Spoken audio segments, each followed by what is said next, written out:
જય માતાજી મિત્રો, ફરીથી નવા બ્લોગમાં તમારું સ્વાગત છે। તો આપણે આવી જઈએ ખેતરમાં ઘણા દાડા પછી બ્લોગ બનાવવા અને જો આજે વળી છે પોણી ખેતરમાં અને જો ચોરી આવડી થઈ જઈએ, વાલપાપડી આવડી અને દૂધીના છોડ આવડા થઈ ગયા અને જો આ ખેતરમાં પોણી આવી ગયું ફટાફટ।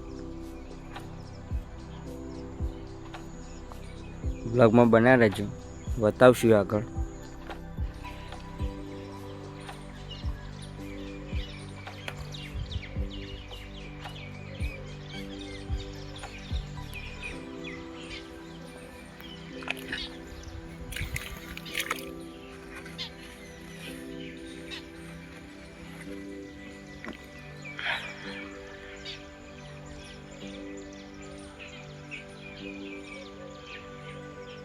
तो गाइस पहली बाजू 3-4 सारा पीता है आ बाजू आई गયું પાણી જો જબરજસ્ત મસ્ત આવે પાણી। જો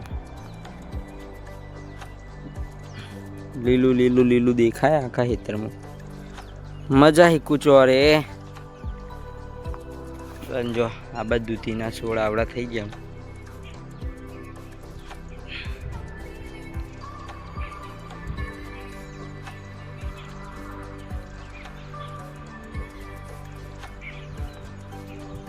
गाइस આપણે આટલા પાણી વારી દીધું હોય ચોળીવાળા ખેતરમાં અને હવે લસકાવાળામાં આવી ગયો। હા એક સારું પીતો ને બીજો હવે ત્રીજામાં આવે છે તો પાણી ચાલુ હોય। આખો દાડો તો નહીં પણ બધા નહીં કહેતા હજી 1 કલાક પાણી ચાલુ રહેશે। એ બાદમાં પપ્પા છે અમે પાણી વાળે હું જોઉં છું આ બાદ કંઈ પોખ્યું કે ના પોખ્યું અને જો શેતુરી